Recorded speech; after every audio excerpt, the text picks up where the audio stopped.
I returned home after weeks in the hospital, and my belongings were thrown into the garage like trash. My son-in-law, with a smug smile, declared, "You no longer live in this house. My father needs the room." I stared him in the eye and replied coldly, "Then I'll throw another piece of trash out of my house. The time for revenge has come, the time to show them who really has the power."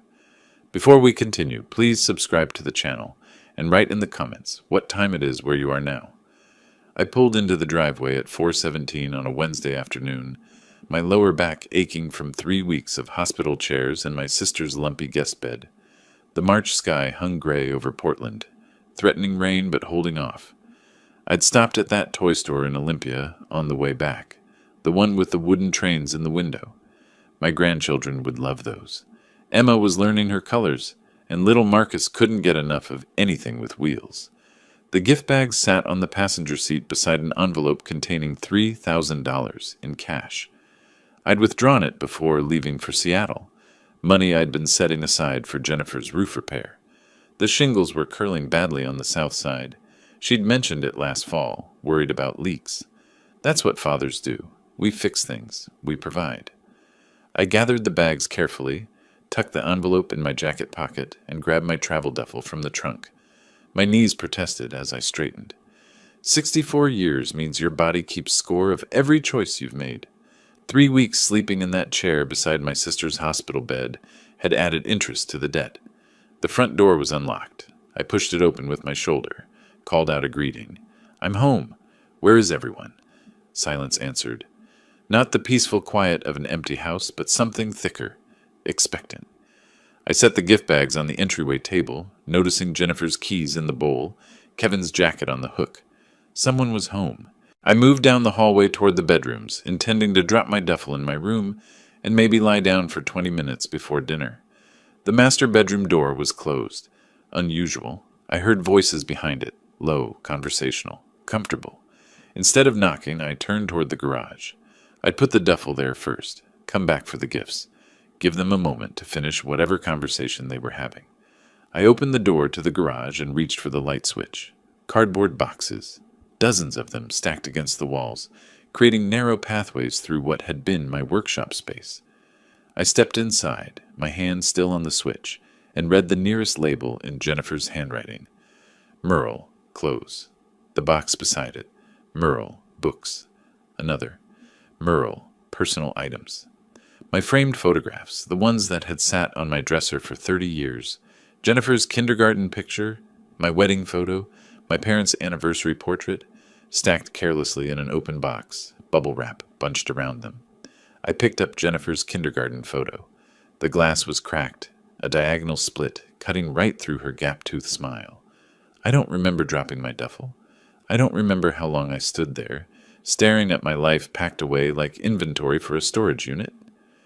"You're back," Kevin's voice came from behind me. I turned. He stood in the doorway between the garage and the house, arms crossed over his chest, blocking the entrance. No smile, no greeting, no explanation offered like a normal person might give when caught doing something extraordinary. "What is this?" My voice came out steadier than I felt. "Jennifer, what's going on?" She appeared behind Kevin's shoulder, wouldn't meet my eyes. Her fingers found her wedding ring, twisted it again. "Dad, we need to talk. I'll handle this." Kevin cut her off, stepped forward into the garage. He moved like he owned the space, like he owned everything. I set down the cracked photo frame very carefully. "Handle what? These are my things. This is my house." "Was your house?" Kevin's tone was the same one he used with the grandchildren when they misbehaved. Patient, corrective. "Things change. My father needed a place, and that bedroom has the best space." The words took a moment to land. I was gone 3 weeks taking care of my sister. "You packed up my life?" "You weren't using it." Kevin shrugged, a small gesture that communicated mountains of indifference. The room was sitting empty. We made a practical decision. I turned to Jennifer, still half hidden behind her husband. "Jennifer, tell me you didn't agree to this." "Kevin handles the house decisions now." She barely whispered it. "That's right." Kevin's smile didn't reach his eyes.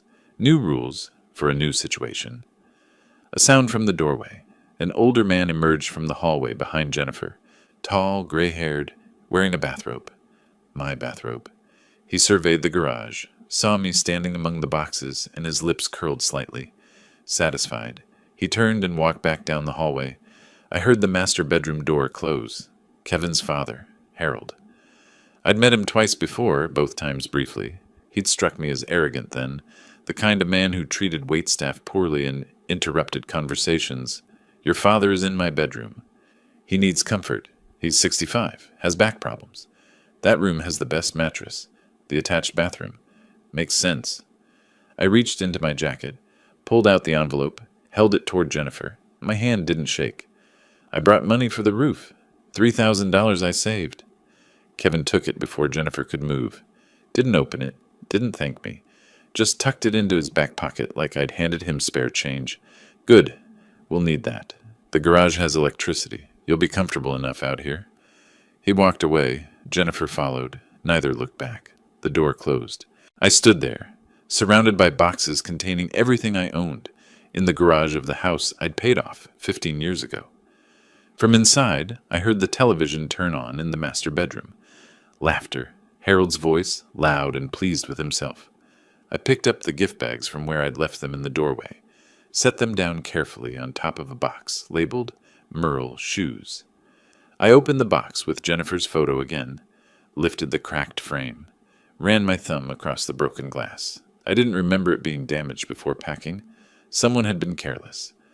More laughter drifted from the bedroom, my television, my house. I set down the frame, walked toward the door that led back inside. My jaw ached from clenching. I needed answers. I needed to understand what exactly had happened while I'd been sitting beside my dying sister's hospital bed, holding her hand through the worst nights, making sure she didn't wake up alone and afraid. The confrontation lasted 3 minutes.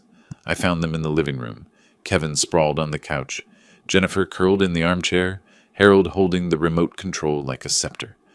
I asked for an explanation. Kevin provided one. The decision is final. I asked Jennifer to look at me, speak to me, remember who I was. She studied the carpet. Harold chuckled. I returned to the garage. The boxes had multiplied in my absence, or maybe I just saw them differently now, understood what they represented. I pulled out containers until I found my old sleeping bag, the blue one I'd used for camping trips with Jennifer when she was small. We'd gone to Crater Lake, watched meteor showers, told stories until she fell asleep against my shoulder. I cleared a space on the concrete floor, pushed aside paint cans and gardening tools, unrolled the sleeping bag. The garage heater sat in the corner. I flipped the switch, heard it click and hum, felt a weak stream of lukewarm air. Better than nothing. Through the wall that separated the garage from the house, I heard the television, voices from some comedy show, then laughter. Harold's laugh was distinctive, a braying sound that carried. The master bedroom shared a wall with the garage.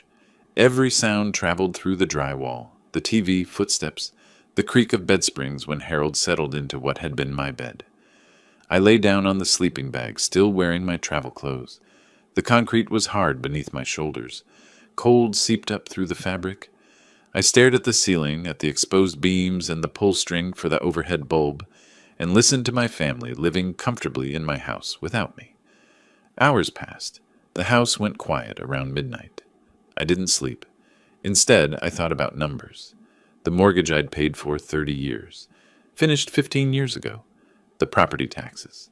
The insurance premiums. The new furnace 2 winters back. The roof that needed repair. Every payment, every expense, every penny invested into keeping this structure standing. My money, my work, my name on every document. I sat up, found the box labeled Important Papers, opened it under the dim overhead light. There it was. The house deed. Property ownership certificate showing Merle Andrew Bell as sole owner. Purchased in 1995.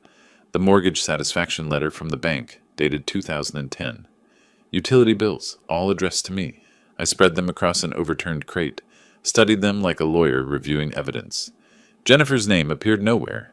I'd intended to add her eventually, thought about it every year around tax time. But I'd hesitated. Kevin had always struck me as financially careless. I'd wanted Jennifer to be secure, independent.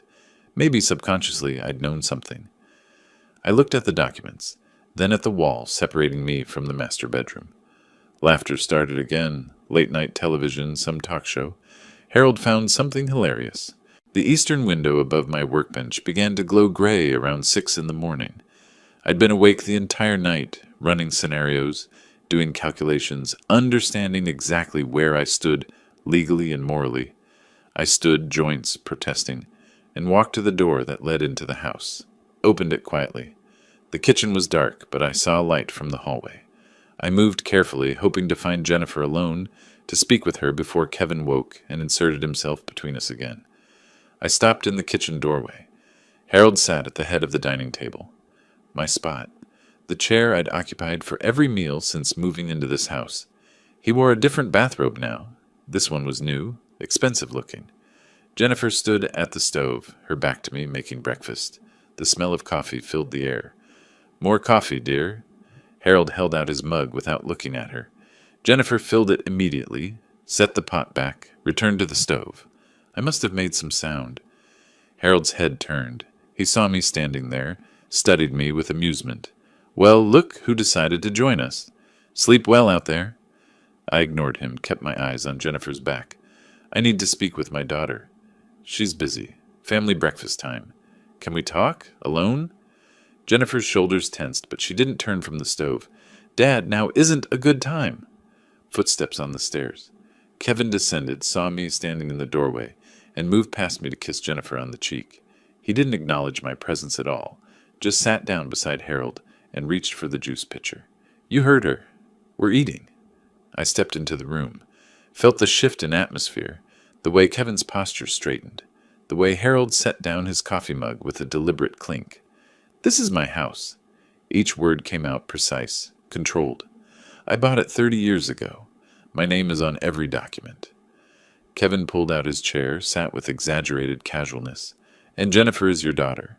What's yours is hers. What's hers is mine. That's how marriage works." Harold actually laughed. "Sounds like someone's upset about the new arrangements." I turned to Jennifer again, forced her to acknowledge me. "Jennifer, look at me. Tell me you think this is right." She finally turned, met my eyes for half a second, then looked away. "Kevin knows what's best for our family. His father needs care. You travel anyway." "I was caring for your aunt."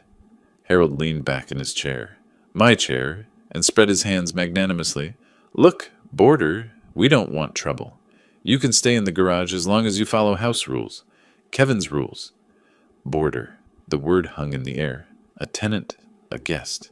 Someone permitted to exist on the margins of his own property. I looked at each of them in turn. Kevin, confident and cruel. Harold, openly contemptuous. Jennifer, unable or unwilling to defend the man who'd raised her alone after her mother died, who'd worked double shifts to pay for her college, who'd babysat her children every weekend for 5 years. "House rules, in my house." Kevin smiled. "Our house now." I turned and walked back through the kitchen, through the door, into the garage. I didn't slam it. I closed it carefully, precisely, the way you close something when you've made a decision and don't need the dramatic gesture. The documents were still spread across the crate where I'd left them. House deed, mortgage satisfaction letter, utility bills, all bearing my name alone. I picked up my phone, scrolled through the contacts until I found the one I needed. I didn't call yet. I sat there on the overturned crate, holding the phone in one hand, looking at the papers that proved ownership, then at the house visible through the window.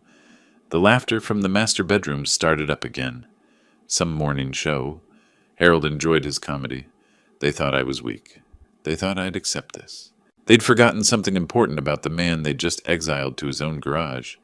I'd built this life from nothing, spent 40 years learning how structures work, how to identify weaknesses, how to take something apart without it collapsing until you wanted it to collapse. I knew exactly how to dismantle what I'd created. My finger hovered over the contact name.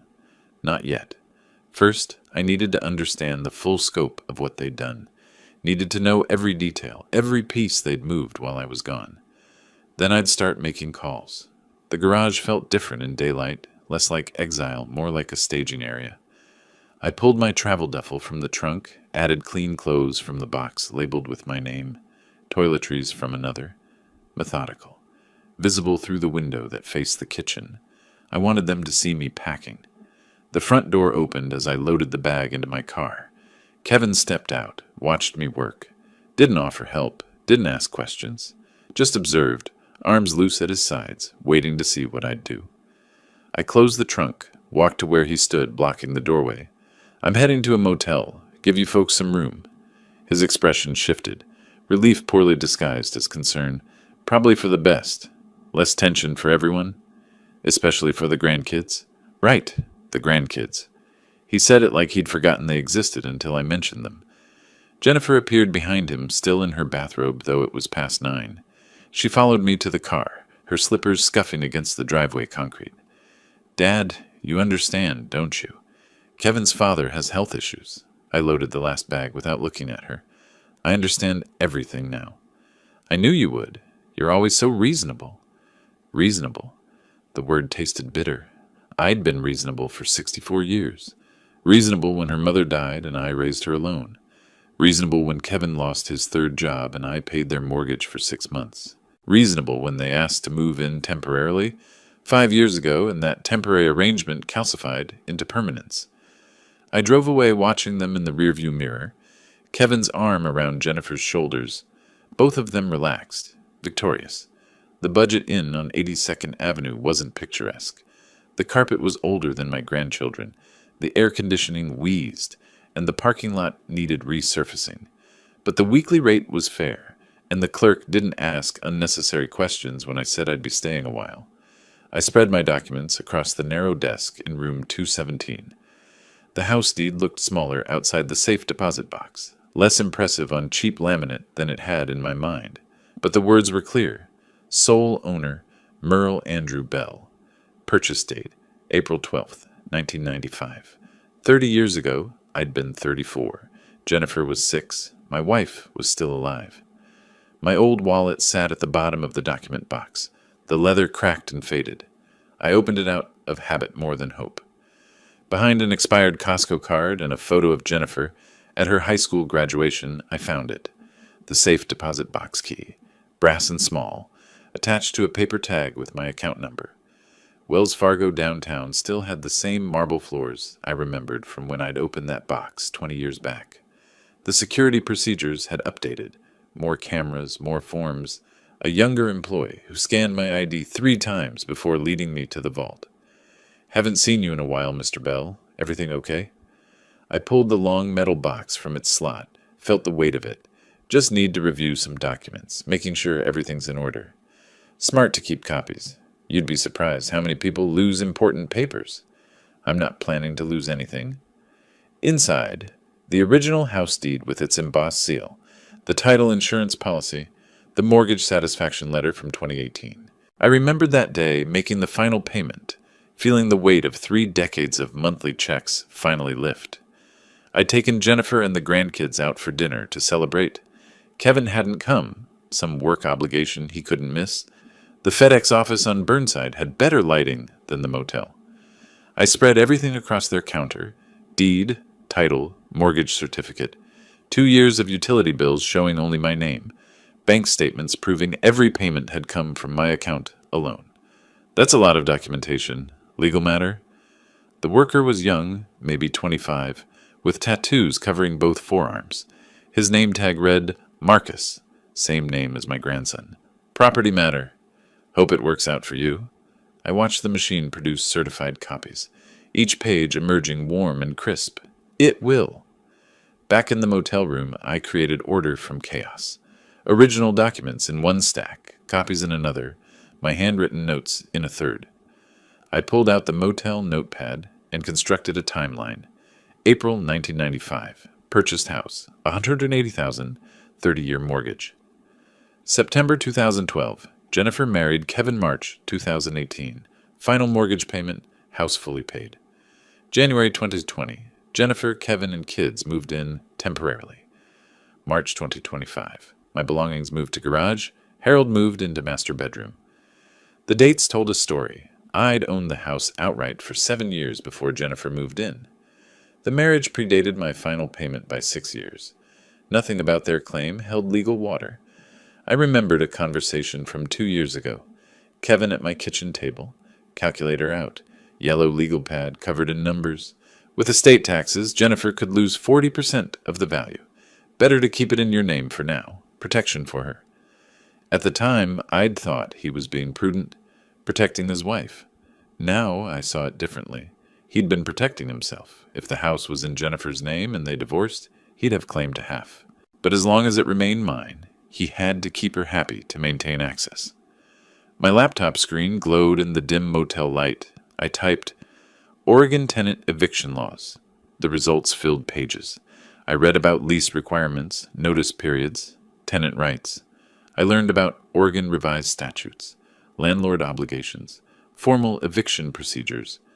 I took notes in the margins of printed articles, highlighting relevant sections, building my case piece by piece. They weren't tenants. No lease existed. No rent had ever been collected. They were occupants, family I'd allowed to stay. That changed everything. Around 6 that evening, I created a folder from a manila envelope I'd found in the document box. Wrote on the tab in black marker, property evidence. My laptop search shifted. Real estate attorneys, Portland, Oregon eviction specialists. 17 firms appeared. I read reviews, checked credentials, studied attorney photos and biographies. Most were too young, too corporate, too focused on commercial properties. Then I found Clark & Associates on the 3rd page of results. Dorothy Clark's photo showed a woman near my age, maybe early 60s. With sharp eyes and gray hair she hadn't tried to hide with dye. Her biography was concise. 30 years specializing in residential property law, landlord-tenant disputes, and family property matters. I believe in straightforward solutions to complex problems. Family property matters, that phrase resonated. The office address was downtown, not far from the bank I'd visited earlier. I could be there when they opened tomorrow. Walk in, present my case, see if her photograph matched reality. I closed the laptop, set my phone alarm for 7. For the first time since returning from Seattle, since discovering my life packed in boxes, since sleeping on concrete and eating nothing, I felt the possibility of sleep approaching. I lay on the motel bed, fully clothed, staring at the water-stained ceiling tiles. Outside, traffic hummed on 82nd Avenue. Someone in the next room watched television, voices and laugh tracks bleeding through thin walls. But in my room, there was quiet. There was order. There were documents proving I owned something they thought they'd taken. I slept soundly. The law office occupied the 5th floor of a building that had probably been modern in the 80s. The elevator creaked. The hallway carpet showed traffic patterns, but the door to Clark & Associates gleamed with fresh polish. Someone cared about first impressions. The receptionist looked up from her computer as I entered. Young, efficient, protective. "Do you have an appointment, sir?" I held up my evidence folder. "No, but I need to speak with Ms. Clark about property law. It's urgent. She's booked until 2:30. I can schedule. I have 15 minutes before my next client." The voice came from an interior doorway.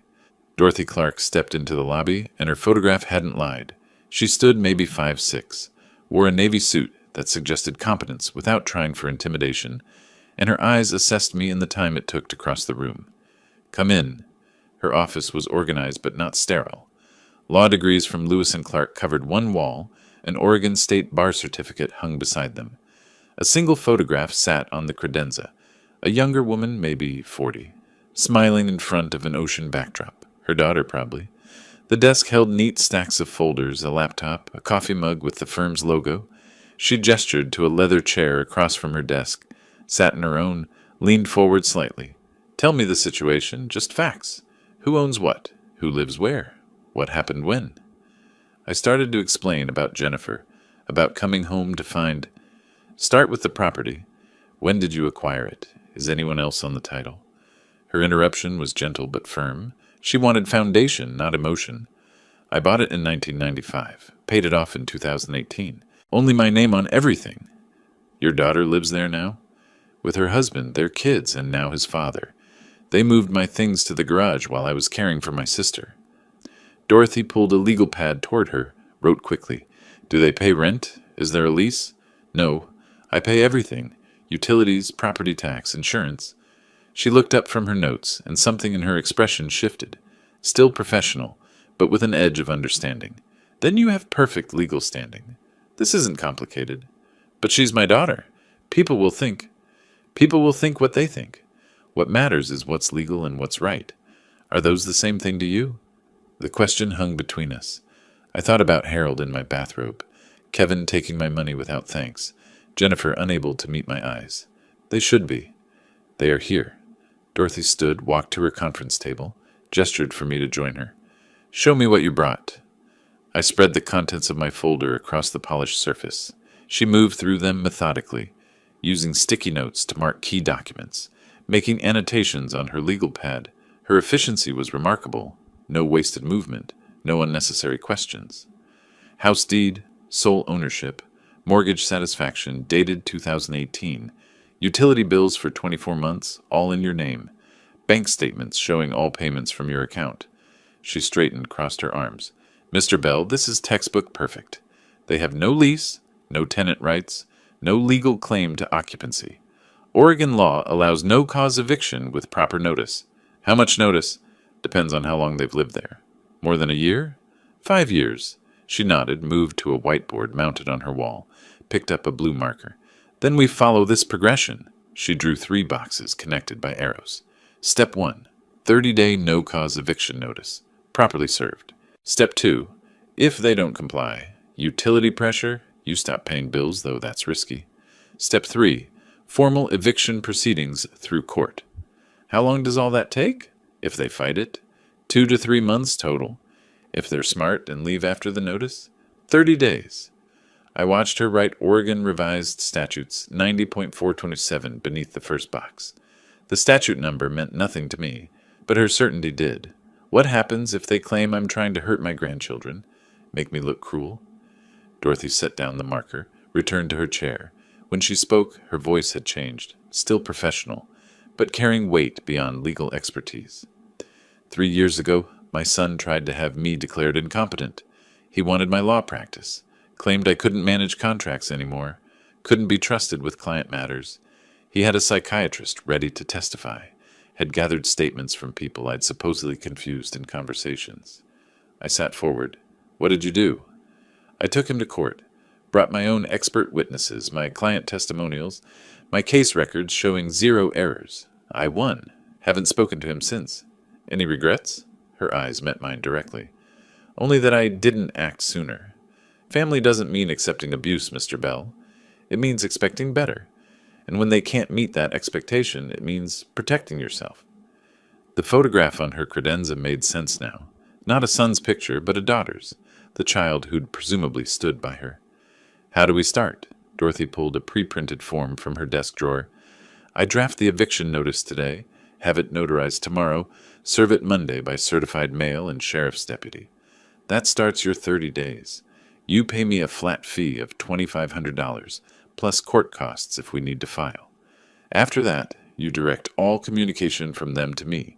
No conversations, no explanations, no negotiations. I pulled out my checkbook. When do I pay? Half now, half when they vacate. I wrote the check for $1,250 without hesitation. My hand didn't shake. The numbers felt right, a bargain, really, for reclaiming what had always been mine. Dorothy walked me to her office window.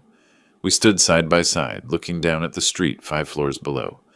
People moved along the sidewalk, carrying coffee cups, briefcases, shopping bags. Normal lives, normal problems. The eviction notice goes to a notary tomorrow, gets served by Monday, Dorothy said. They have 30 days from service to vacate. If they refuse, we file for court-ordered eviction. That takes another 2 to 3 weeks. A bus pulled up to the stop below. Passengers got off, others got on. The routine of it felt distant. They'll be shocked, Dorothy continued. They'll probably call you, angry. Don't engage. Direct all communication to me. She pulled a business card from her jacket pocket, wrote something on the back, handed it to me. Her cell phone number. Call any time, even evenings. Her hand lingered when I took the card, just a moment longer than professional courtesy required. You're doing the right thing, she said. I believed her.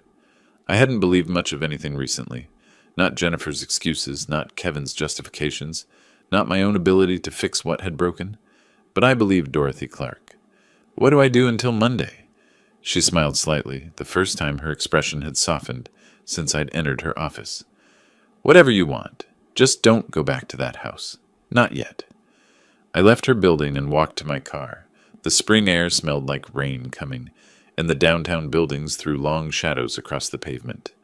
My phone buzzed. A text from Jennifer. "Dad, where are you? The kids want to say hi." I deleted it without responding. Dorothy had said no communication. I'd follow her advice. At the motel, I ordered Chinese delivery and spread the documents across the desk again. This time they looked different. Not like evidence of loss, but like ammunition.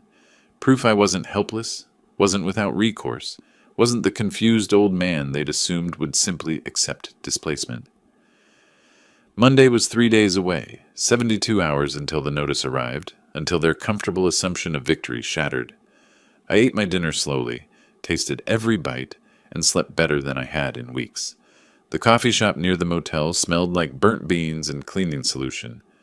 I sat in the corner booth, phone centered on the table between my hands, watching the screen like it might detonate. Stephen Wright was supposed to arrive at the house by 10:30. Dorothy had recommended him, a professional notary who specialized in difficult service situations. "He served foreclosures, restraining orders, bankruptcy notices," she told me. "Your eviction notice will be easy by comparison." My coffee went cold. I ordered another, left it untouched. The text arrived at 10:53. Delivered to Kevin Thompson, 10:47 a.m. Signed receipt attached. Stephen. I exhaled. Hadn't realized I'd been holding my breath. The attachment showed Kevin's signature, hasty and angular, scrawled across the acknowledgement line. Proof of service. Legal documentation that the 30-day clock had started. I paid for the coffee I hadn't drunk and drove back to the motel. What I didn't see, what Stephen told me later when I called for details, was Kevin's initial reaction. He'd answered the door in sweatpants and a t-shirt, irritated at being interrupted during late breakfast. Legal notice for the occupants of this residence. Kevin had glanced at the paper, then actually laughed. "This is a joke, right? That old man actually thinks—" "Sign here, please," Stephen had interrupted, holding out a pen. "Whether you think it's valid doesn't affect the legal timeline." Kevin had signed, still smiling, confident in his dismissal. Stephen said he'd heard Kevin reading the notice aloud to someone inside, voice dripping with theatrical mockery. 30-day notice to vacate? He's lost his mind. That confidence lasted approximately 4 hours. My phone rang at 3:15. "Unknown number," I answered cautiously. "Mr. Bell? This is Dan Richardson. I'm a friend of Kevin Thompson's. He just showed me the eviction notice you served. And it's legitimate, completely legal. I wanted to call and suggest we discuss terms before this goes further." "There are no terms. The notice stands." "Mr. Bell, I understand you're upset, but—" I hung up. Kevin arrived at the motel at 7 that evening. I heard him before I saw him. Heavy footsteps on the outdoor walkway, the kind of deliberate stomp meant to intimidate. He pounded on my door with the side of his fist. I opened it, but didn't invite him in. Stood in the doorway, forcing him to have this conversation where other guests could hear. "Merle, come on. Let's talk about this like adults." "We're past talking." "Your daughter, your grandkids, you'd really throw them out?" "I'm enforcing my property rights." "You have 30 days. His face shifted. The reasonable mask slipped. "You do this, you'll never see those kids again. Ever." I kept my voice level. "Then you'll never see the inside of that house after May 2nd. Your choice." "My father has health problems. You know this." "Then find him appropriate housing. That's not my responsibility." Kevin stepped closer. I didn't move back. "Jennifer will hate you for this." "Jennifer made her choice when she let you pack my belongings without telling me." He stared at me, searching for weakness, finding none. Then he turned and walked away, each footstep deliberate on the concrete. I closed the door, sat on the bed, waited. The call came 90 minutes later. Jennifer's name on the screen. "Dad, please." Her voice was thick with tears. "The kids are asking why Grandpa is making us leave." "Jennifer, I can hear Kevin coaching you." Pause. Kevin's voice in the background, not quite whispered. "Tell him about their school." Put the phone on speaker. "Kevin, are you there?" Shuffling. Then Kevin's voice, clear and cold. "We're not leaving. Force us out and watch what happens to your reputation." My reputation is with myself. I'll see you in 30 days. Someone grabbed the phone. Harold's voice came through, sharp and venomous. You senile old fool. You think you can... I hung up mid-sentence. The phone rang immediately. Kevin's number. I didn't answer. It rang again. Declined. Third time. Declined. A text arrived. You just made the biggest mistake of your life. I deleted it. Another text from Jennifer. How could you do this to your own family? Deleted. My phone buzzed with a notification. Facebook. Jennifer had tagged me in a post. I opened the app, something I rarely did. There was a photo of Emma and Marcus, both looking down at the camera with exaggerated sad expressions. The caption read, Heartbroken that my children are being forced from their home by their grandfather. Please send prayers. 3 comments already. So sorry, Jennifer. Praying for you and the babies. Families should support each other, not tear each other apart. I closed the app, stared at the ceiling. I'd known this would come. Dorothy had warned me, but seeing it, reading strangers passing judgment based on half the story, it stung worse than I'd anticipated. My phone rang again, Dorothy's name this time. I answered, Have you seen Jennifer's post? Dorothy's voice came through clear, concerned but not panicked. Background noise suggested she was still at her office despite the late hour. Just now. This is standard. Make the other side look like the villain. Don't engage. I sat up straighter on the bed. People I've known for years are commenting, calling me heartless. They don't know the full story. You can't win a trial on social media, Merle. Stay silent. How long will this go on?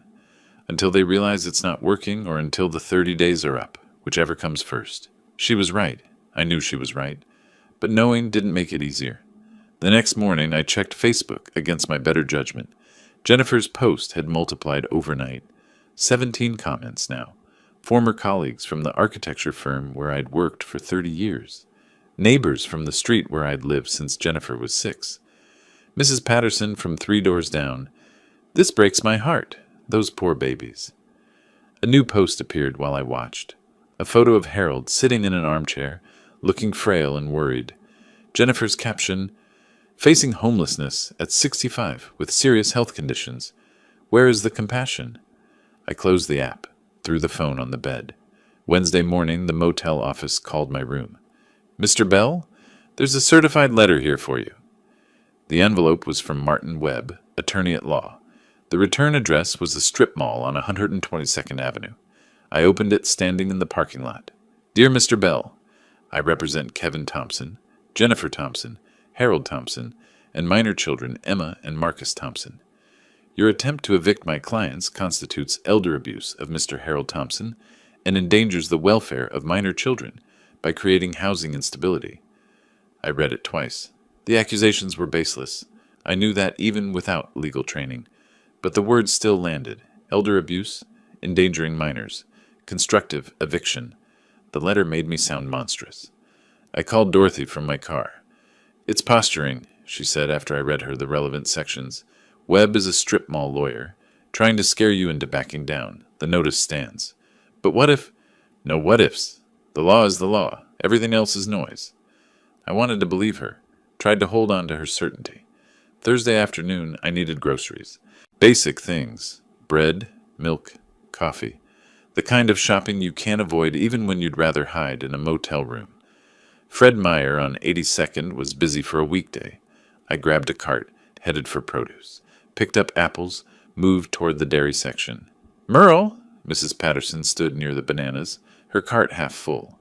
We'd been neighbors for 20 years. She'd brought casseroles after my wife died, babysat Emma and Marcus occasionally when Jennifer needed help.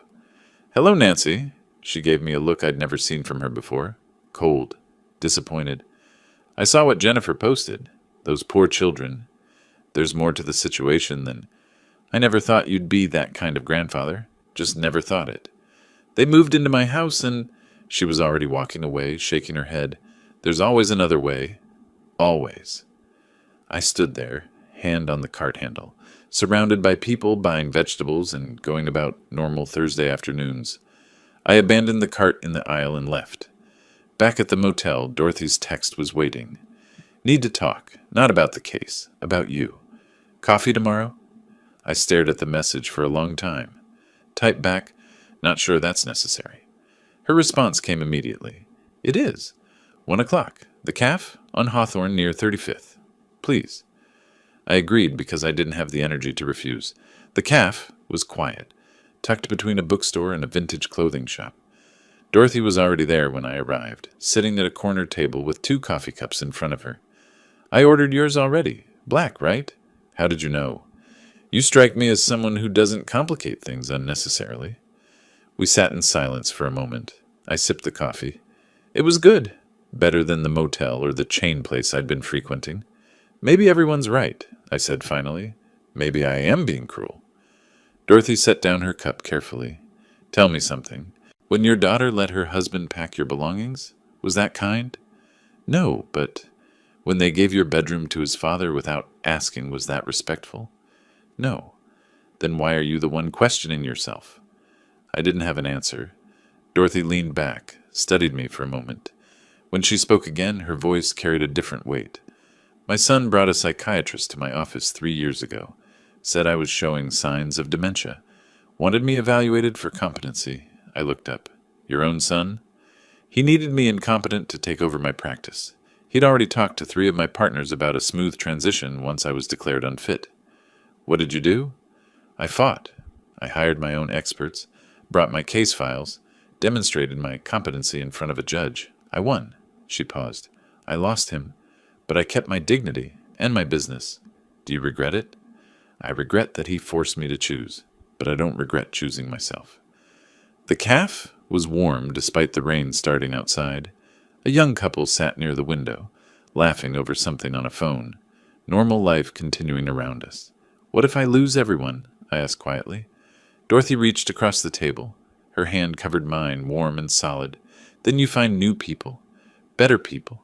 People who don't take your kindness for weakness." I looked at our hands. I hadn't held a woman's hand in years, not since my wife passed 12 years ago. This felt different from simple comfort. It felt like partnership, like someone standing beside me instead of watching from a distance. "They're counting on your weakness, Merle, on you backing down for peace. But that's not peace, that's surrender, and you'll spend the rest of your life living in a garage, wondering why you let them win." Rain pattered harder against the window. Neither of us moved our hands. "The notice still stands," I said finally. It wasn't a question. "The notice stands," Dorothy confirmed. Her hand stayed where it was. I turned mine over, let our fingers interlock properly. We sat like that while the rain fell and the coffee went cold, and for the first time since the grocery store encounter, I felt less alone. Outside, the world might be judging me. Online, strangers might be calling me heartless. But here, in this quiet Calf, with this woman who understood betrayal, the way only someone who'd lived it could understand, I felt something I hadn't felt in weeks. I felt certain. Dorothy spread utility bills across her conference table like a card dealer showing her hand. Electric, water, cable, internet. My name appeared on every account header. "They're living in your house on your dime," she said, tapping the cable bill with her pen. "Time to turn off the money." We were 2 weeks into the 30-day notice period. Jennifer's Facebook posts had continued. Photos of the kids doing homework at the kitchen table. Captions about persevering through family crisis. Kevin hadn't responded to my calls or texts since the notice was served. They were dug in, treating the eviction as an empty threat. "The notice expires in 2 weeks," Dorothy continued. "They're still there?" Jennifer posted yesterday about standing strong against injustice. "They're not leaving." Dorothy leaned back in her chair, studied me. "Then we increase pressure. Cable, internet, reduce utilities. All legal. You're the account holder preparing to sell. Companies don't care about family drama." "How long does it take?" "Cable disconnects in 48 hours. Electric reduction takes about a week for the paperwork." She pulled up something on her laptop, turned the screen toward me. "You can't shut off electricity completely. Safety regulations. But you can request reduction to minimum service. Enough for refrigerator and basic lighting. Nothing for entertainment or comfort." I thought about Kevin and Harold watching sports in my master bedroom, about the kids streaming cartoons on tablets, about Jennifer running the dryer 3 times a day because she'd never learned to plan laundry efficiently. "Do it," I said. Back at the motel, I called the cable company first, put them on speaker so I could take notes. Old habit from architecture meetings where every detail mattered. May I ask reason for disconnection? Property transition. I'm no longer residing there. Will someone else be taking over the account? No. Complete disconnection. I can process that, effective in 48 hours. You'll receive confirmation email shortly. The electric company was more complicated. The representative questioned my request for minimum service, suggested I simply transfer the account to the current occupants. Property is being contested, I explained, reducing to legal minimum until resolved. Legal minimum meant refrigerator, stove, and one light per room. No heating beyond what the furnace required for pipes. No air conditioning, no entertainment systems. The confirmation email arrived that evening. Service reduction effective in 5 business days. I photographed everything. Confirmation emails. Service change receipts. Created a spreadsheet with dates, times, account numbers. My architect's precision applied to legal warfare. Dorothy called that night. How did it go? Cable cuts Friday, electric reduces next Wednesday. Good. Now we prepare the next phase. She paused. Have you thought about listing the house? Selling it? Maybe. Maybe not. But preparing the listing, getting photos, drafting MLS documents sends a message. Shows you're serious. We met with a real estate photographer on Saturday. He took exterior shots while I waited in the car, not wanting to risk encountering the family. The house looked good in the afternoon light, the garden I'd maintained for 30 years, the new gutters I'd installed 2 summers ago, the painted trim that Jennifer had once complimented. When do you want this to go live? The photographer asked, showing us the images on his laptop. I looked at Dorothy. She nodded slightly. Not yet, I said. I'll let you know in 10 days. The internet died Friday afternoon. Kevin called within an hour, voice tight with rage. What did you do? The internet's dead. I disconnected services on my property. You can't just... The kids need internet for school. You have 13 days to find a new residence with internet. I suggest you start looking. This is illegal, cutting off utilities. Check with your attorney. I'm the account holder. I can modify or cancel any service I'm paying for. He hung up without another word. Jennifer called that evening. I heard the kids crying in the background, their voices high and panicked in the way children get when routine shatters. Dad, please. The kids can't do their homework. It's dark by 6 and the lights barely work. I reduced electricity to minimum safe levels. Refrigerator works. Basic lighting works.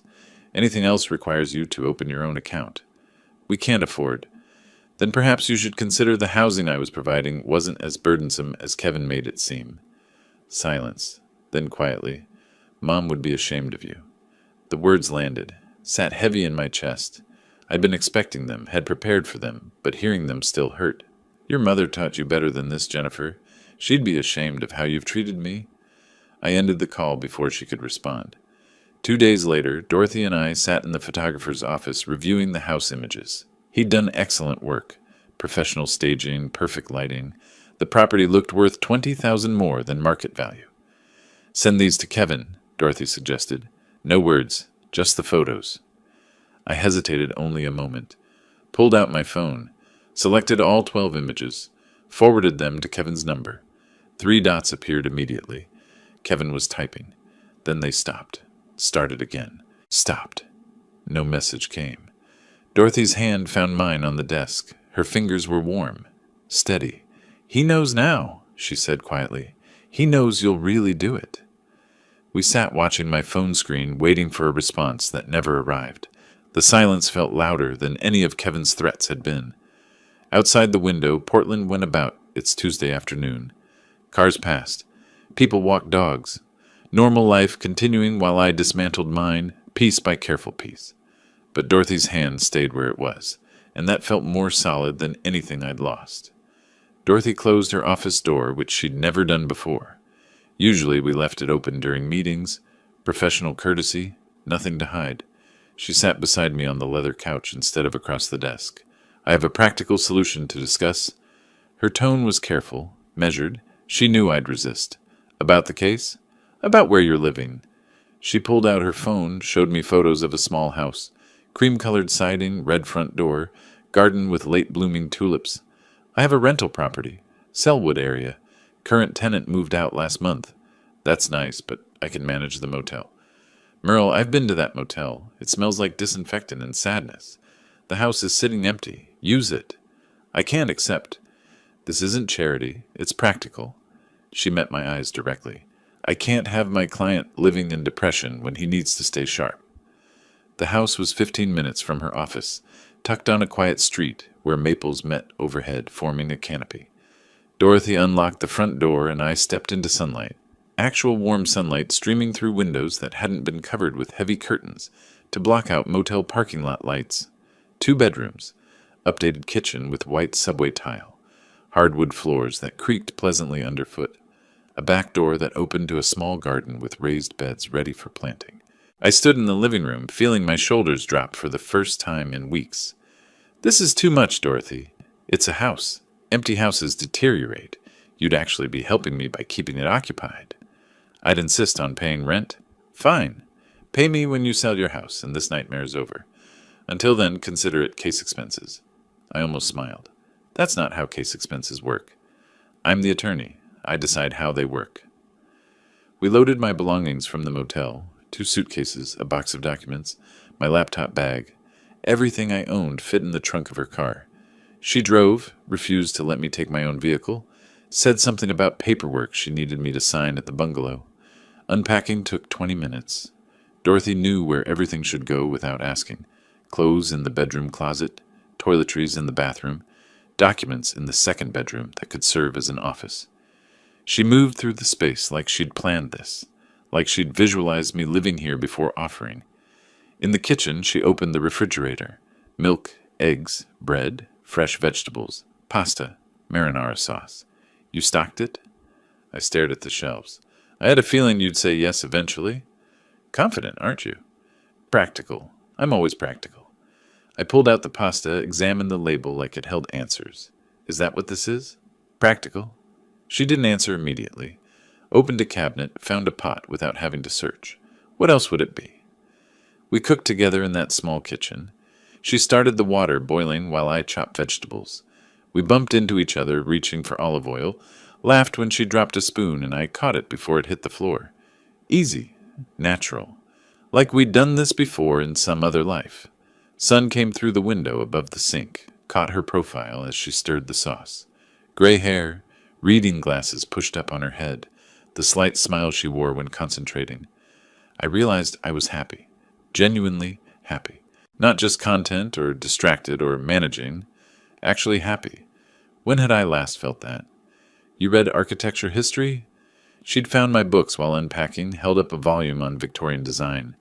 Used to design buildings, liked understanding what came before. Past tense? You don't design anymore?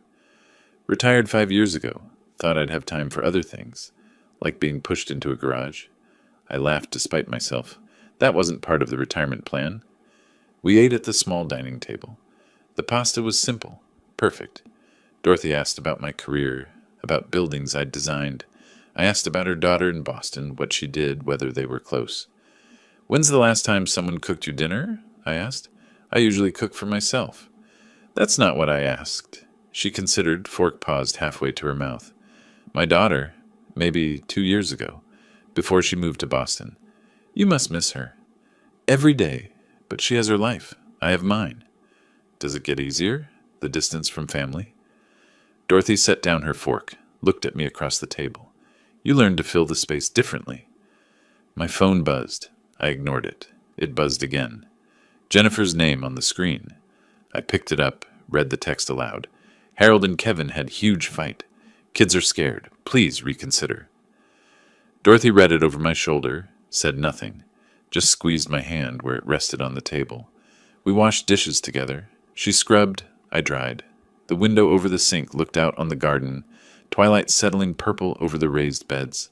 I could plant tomatoes there, maybe herbs. The thought felt radical after weeks of motel rooms and garage exile. At the front door, Dorothy picked up her purse, pulled out her keys. Thank you, I said, for everything. The house, the case, I didn't know how to finish. She adjusted her coat, not quite meeting my eyes. You'd do the same. Would I? She looked at me then. I think you would. I think you're someone who helps people. That's why this situation hurts so much. You were always the one giving, and they just took. Something shifted in the space between us. I reached out, touched her arm gently. Stay a little longer? Her keys were in her hand. She looked at them, then at me. I should stay. Not demanding, just asking. Dorothy set her keys on the entry table. Maybe one more cup of coffee, she said softly. We moved back to the kitchen. I started the coffee maker while she leaned against the counter, watching me with an expression I couldn't quite read. The house settled around us. The creak of floorboards, the hum of the refrigerator, the distant sound of someone's dog barking 3 houses down. Normal sounds, home sounds. Dorothy accepted the coffee cup I handed her, our fingers brushing in the exchange. Neither of us moved away. "Merle," she said, then stopped. "I know," I answered. We stood there in the kitchen of a house that wasn't mine, drinking coffee that was too hot, not saying what we both understood. Outside, darkness completed itself. Inside, something new was beginning. 3 months had passed since Dorothy offered me the bungalow. 3 months of legal filings, depositions, continuances. The May deadline came and went, with Kevin refusing to budge, forcing us into formal eviction proceedings. Now, mid-August, we stood in the Multnomah County Courthouse hallway, waiting for our case to be called. Dorothy wore a charcoal suit, her reading glasses tucked into her jacket pocket, carrying a leather briefcase that looked heavy with evidence. She'd spent the previous evening at the bungalow organizing documents, preparing questions, running through Kevin's likely testimony. Professional. Focused. My attorney again, though we both knew she was more than that now. "Thompson vs. Bell," the bailiff called. We turned toward the courtroom doors. Jennifer rounded the corner with Emma and Marcus, both children taller than I remembered. Emma wore a purple dress. Marcus had a backpack with dinosaurs on it. Our eyes met across the hallway. Marcus tugged Jennifer's hand. "Mommy, who's that man?" Jennifer's face crumpled slightly. "Nobody, honey." The word landed harder than Kevin's threats ever had. I was nobody to my grandson. 3 months of separation had erased me. My hand tightened on the folder Dorothy had given me. She touched my elbow gently. "Come on." The courtroom was smaller than television makes them seem. Judge Maria Martinez presided, a woman in her 50s with sharp eyes and no patience for theatrics. I'd learned that much from Dorothy, who'd researched every judge in the rotation. Martin Webb sat at the defendant's table, his suit ill-fitting, his presentation scattered. Kevin beside him looked confident. Harold wasn't present yet. We took our seats at the plaintiff's table. Dorothy arranged her materials with precision. Webb stood for opening arguments. "Your Honor, my clients are victims of retaliatory eviction by a bitter, vindictive man who cut off basic utilities to freeze out his own daughter and grandchildren." Judge Martinez looked up from her notes. "Mr. Webb, this is a property dispute, not family court. Let's focus on legal standing. But the emotional context? The legal context, counselor. Who owns the property?" Webb fumbled with his papers. "Well, the plaintiff, technically, but then let's proceed from there." Dorothy stood slowly, placed a single document on the overhead projector. The original house deed from 1995, my name embossed on the title line. She let it speak before she did. "Your Honor, the facts are straightforward. Mr. Bell is sole owner of the property in question. He purchased it 30 years ago, paid off the mortgage in 2018. In March 2025, he returned from caring for his ill sister to find his belongings packed in the garage and his bedroom occupied by Mr. Kevin Thompson's father, without permission or notification." She clicked through slides. Each one was a nail in Kevin's case. Bank statements showing 30 years of payments. Utility bills spanning 2 years, every one in my name. The notarized eviction notice, properly served April 15th. Photos of my belongings boxed in the garage. Timestamps proving the date. "And the family's response to the eviction notice?" Judge Martinez asked. "They ignored it completely and filed this frivolous countersuit claiming constructive eviction." The judge's eyebrow raised. "After they constructively evicted him from his own bedroom?" Webb called Kevin to the stand. My son-in-law walked up confidently, settled into the witness chair like he was doing everyone a favor by appearing. Webb asked soft questions about family understanding and shared living arrangements. Kevin explained how I'd invited them to stay, how it was meant to be permanent, how cutting off utilities was deliberate cruelty. Then Dorothy stood for cross-examination. "Mr. Thompson, how much rent did you pay Mr. Bell monthly?" "We had a family arrangement." "Yes or no?" "Did you pay rent?" Kevin's jaw tightened. "No, but—" "When you moved your father into Mr. Bell's bedroom, did you obtain his permission?" "He was in Seattle. We needed—" "Permission, yes or no?" "No." "When you packed Mr. Bell's belongings into the garage, did you inform him beforehand?" Long pause.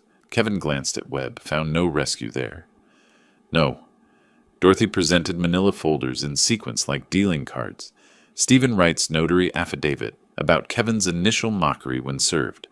Phone records showing Kevin's threatening calls after the notice. The email confirmations of utility disconnections, all requested by the account holder, me. They called me to the stand. Dorothy's questions were gentle but devastating in their simplicity. "Mr. Bell, when you returned from Seattle, where did you sleep that first night?" "In my garage." "On the concrete floor?" "In the house you'd owned for 30 years?" "Yes." "Did anyone apologize?" "No. My son-in-law told me those were the new rules." The courtroom was quiet, except for the court reporter's keys clicking. Judge Martinez reviewed the documents Dorothy had submitted, taking her time. Kevin whispered urgently to Webb. Jennifer sat in the gallery, crying quietly into a tissue. The judge looked up. "This court finds no merit in the constructive eviction claim. Mr. Bell is the sole property owner. The respondents are occupants without lease, without payment, who denied the owner access to his own residence. The original eviction notice stands. Respondents must vacate within 7 days and pay plaintiff $8,500 in court costs plus $5,000 in compensatory damages." Harold burst through the courtroom doors, late, as usual. He caught the tail end of the ruling. "This is outrageous. We have nowhere—" "Mr. Thompson, Sr., sit down, or I'll hold you in contempt." "Bailiff, please." Harold stormed toward the exit instead. "This whole system is corrupt." The bailiff moved to intercept him, but the judge waved him off. "Let him go. The ruling stands." Kevin sat stunned. Webb gathered his papers, defeat written across his face. Jennifer stood, took her children's hands, walked toward the doors without looking at me. Outside on the courthouse steps, Dorothy finished a call with her office while I watched Kevin help Harold into their car. The old man was still ranting, gesturing wildly. Kevin looked hollow, defeated. Jennifer loaded the crying children into the back seat. She glanced back once, saw me standing there. For a moment we were just father and daughter again. Before Kevin, before the house, before everything fractured. Then Kevin called her name sharply, and she got in the car. They drove away. Dorothy joined me, took my arm. "You won." I didn't feel like I'd won. "I know what you're thinking," she continued quietly. "That winning in court isn't the same as winning in life." I nodded. "But sometimes protecting yourself is the only victory that matters. You'll have time to rebuild other things." She didn't say rebuild with me, but it was there, unspoken, in the way her hand rested on my arm. We walked to her car together. The courthouse clock showed 3:15. In 7 days the house would be mine again. Completely mine. The key still fit. I'd never changed the locks. Hadn't needed to. The house had always been mine. Legally, if not physically. I stood in the entryway, breathing air that smelled different. Stale. Like windows kept closed too long. Dorothy pulled into the driveway behind me, her car loaded with boxes from the bungalow. My belongings finally coming home. The living room was empty. Not just of people, of everything. Family photos that had hung on the walls were gone. Jennifer's decorative pillows, the kids' toys scattered in corners, Kevin's sports memorabilia on the mantel. All vanished. The space felt hollow, but undamaged. They'd taken what they could, but left no destruction behind. I walked through each room methodically. The master bedroom held only the furniture I'd bought 30 years ago, retrieved from the garage where they'd banished it. Kids' rooms stripped clean, not even a forgotten crayon on the floor. No trace of Harold anywhere. In the kitchen, a yellow sticky note on the counter caught my eye. Jennifer's handwriting, rushed but legible. "Dad, I know this doesn't fix anything, but I need to say I was wrong. Kevin pushed and I let him. And I forgot who raised me and what you taught me about standing up for what's right. I'm sorry I chose his comfort over your dignity. The kids ask about you. I tell them Grandpa loves them. I hope someday you'll forgive me. Your daughter, always. Jay, I read it twice, folded it carefully, tucked it in my wallet. Dorothy came through the front door carrying the box labeled Merle Books in her familiar handwriting from 4 months ago. She set it down, looked around the empty living room. It's strange, I said. I fought so hard to get back here, and now it feels empty? Sad, like I won the house but lost the life that was in it. She came to stand beside me. The life that was in it pushed you into a garage. You'll make a better life now. We unpacked together, books returned to shelves. My framed photographs, my parents, my wife, Jennifer as a little girl, back on the mantel. Each item placed was an act of reclamation, rebuilding identity one object at a time. Dorothy found the architecture book in one box. Architecture of the Pacific Northwest. She opened the cover, saw the inscription, "To Dad, who taught me to see the bones of buildings. Love, Jennifer." 10 years ago, I said, her birthday gift to me. She was thoughtful once. She was. I don't know when that changed. Dorothy closed the book gently. People don't change. Circumstances reveal who they already were. You just didn't want to see it. Evening arrived while we worked. The house transformed slowly, not back to what it was, but into something new. Dorothy found ingredients she'd brought from the bungalow, started pulling out pots and pans. "So what now?" she asked, filling a pot with water. "You have your house back, case is closed. You don't need an attorney anymore?" I took the pot from her, set it on the stove. "Is that what you were? My attorney?" "For a while, then something else. Something else sounds better. Much better."